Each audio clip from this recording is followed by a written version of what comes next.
What Camilla just realized behind the heavy oak doors of Clarence's house is that the ultimate trap was not set by the hostile press, but by the institution itself.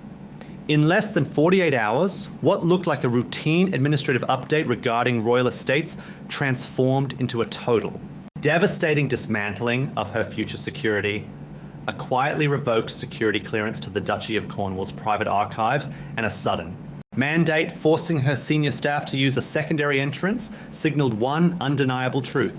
The silent institutional retaliation had begun, and she was entirely powerless to stop it. This is the story of the illusion of absolute power colliding with the cold, immovable reality of bloodline authority.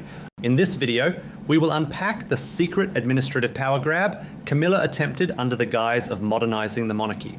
We will reveal how Prince William and Princess Anne uncovered the forensic paper trail of her manipulation, the silent and ruthless retaliation they executed in response, and her devastating realization that despite wearing the crown, she actually owns absolutely nothing.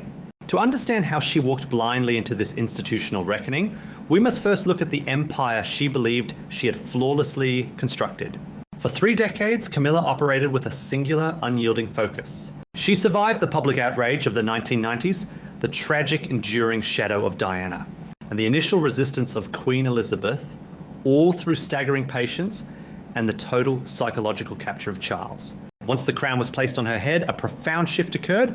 The quiet, compliant survivor vanished, replaced by a woman who believed she had finally conquered the institution. She began a systematic campaign of institutional erasure, subtly attempting to overwrite Diana's legacy while simultaneously maneuvering to elevate her own non-royal children into the periphery of elite privilege. She felt entirely untouchable, operating under the assumption that Charles's authority was her own, and that no one within the palace walls possessed the strategic ruthlessness to challenge her directly. Before this current crisis, Camilla's commercial desperation was becoming increasingly obvious to the inner circle. She recognized a terrifying truth. She possesses no royal blood, and her title is entirely dependent on the man beside her. This insecurity manifested as a desperate reach for tangible assets. She began quietly pushing for unprecedented financial arrangements, attempting to secure permanent independent residences and heavily endowed trusts that would bypass the traditional royal estate laws. She wanted to ensure that if the unthinkable happened, she and her family would remain embedded in the billionaire lifestyle of the British monarchy, untouchable by the next king. This supreme overconfidence led to her most calculated and vindictive power play, yet utilizing the very legal structure of royal titles. When King Charles finally granted the Duke of Edinburgh title to his brother, Prince Edward, the public saw a promise kept. But behind closed doors, a deeply personal proxy war was being waged, and Camilla was the architect. Sophie, the Duchess of Edinburgh, was one of the very few members of the royal family who had remained genuinely warm and loyal to Diana during the darkest years of the marriage breakdown. Camilla never forgot that loyalty. When the time came to formalize Edward's title, insiders strongly suggest Camilla fiercely pushed Charles to alter the terms. Instead of a hereditary dukedom that would pass to Edward and Sophie's son James, the title was downgraded to a life peerage. It was a deliberate generational punishment designed to ensure that Sophie's son would be written out of his grandfather's legacy.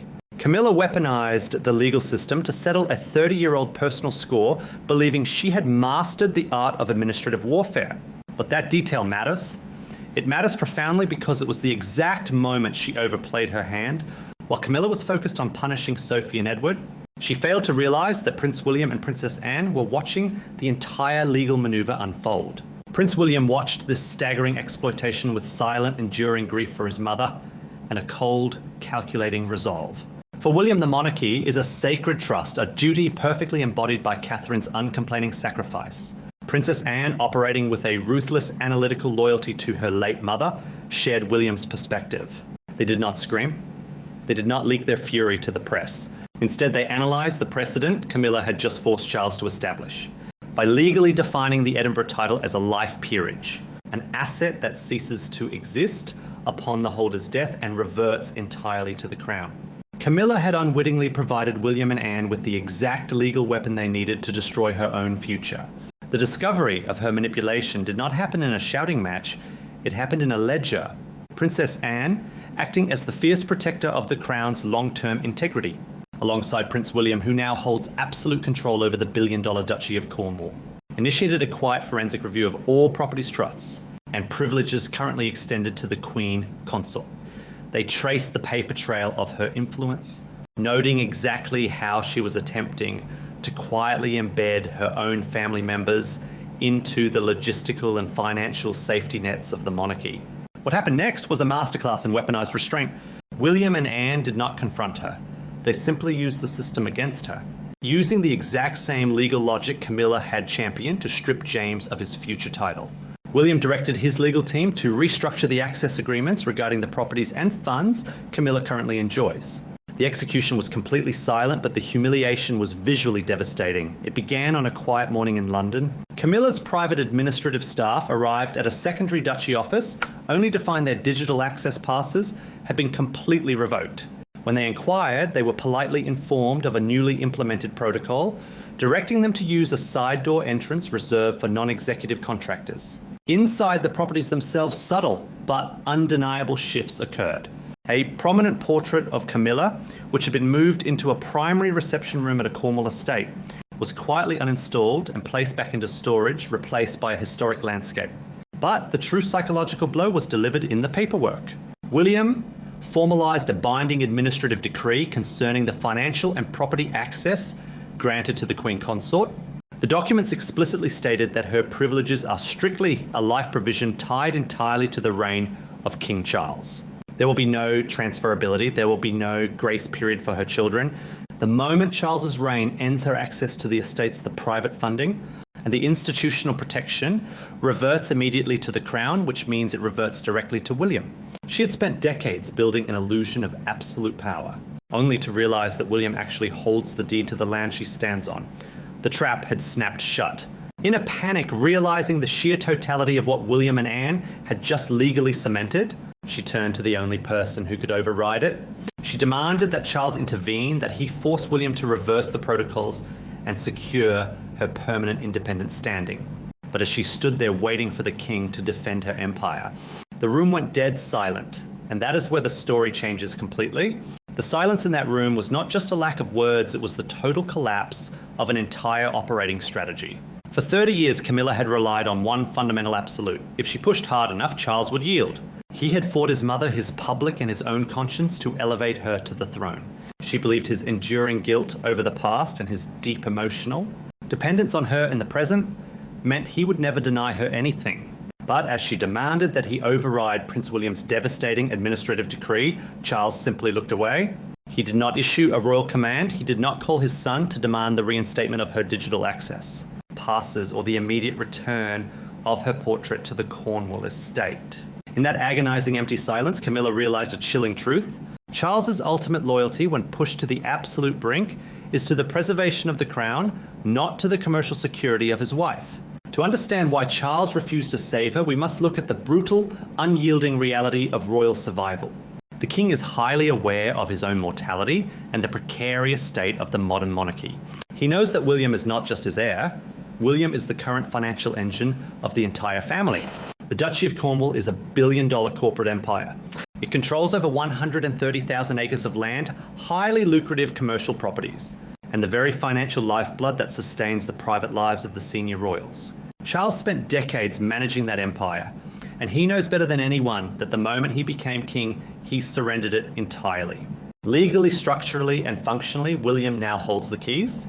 For Charles to initiate a civil war with his own son over Camilla's demand for independent wealth trusts would be institutional suicide.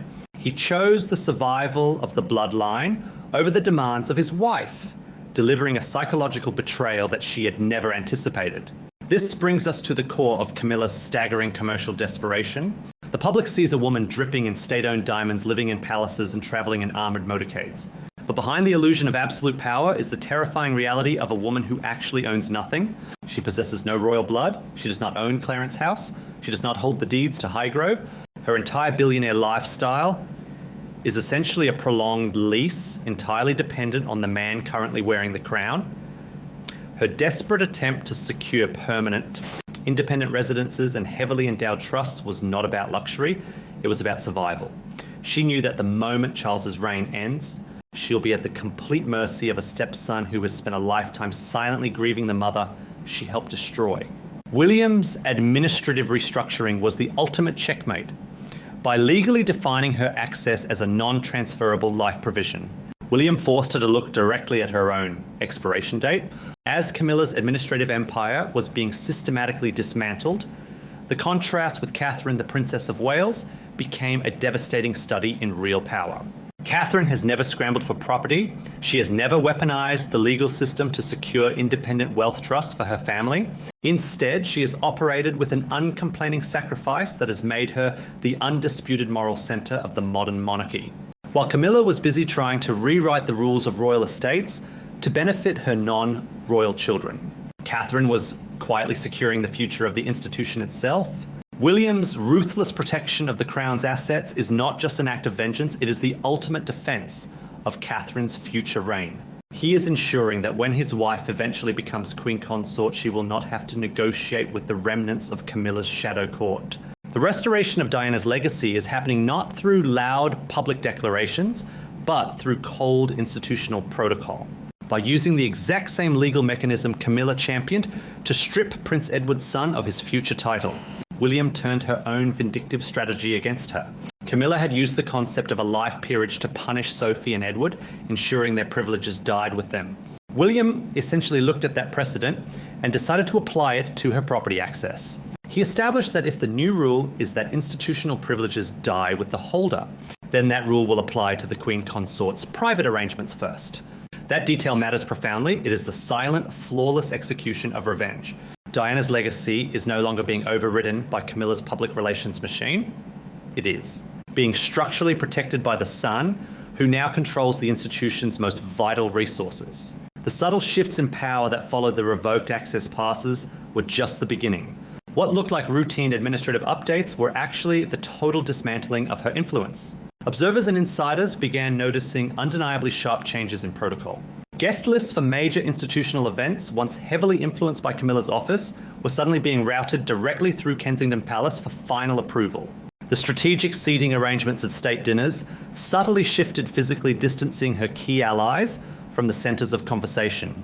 The quiet reassigning of senior staff members who were deemed too closely aligned with her personal agenda sent a clear message through the corridors of the palace. Every administrative move was a calculated stripping of her operational power.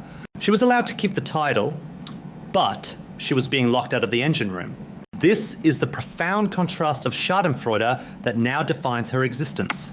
The British public sees a queen consort arriving in carriages, waving from balconies and fulfilling the ultimate ambition of a 30-year game. But the reality behind the heavy oak doors is a woman who has been administratively neutralized. She won the battle for the title, but she catastrophically lost the war for the empire.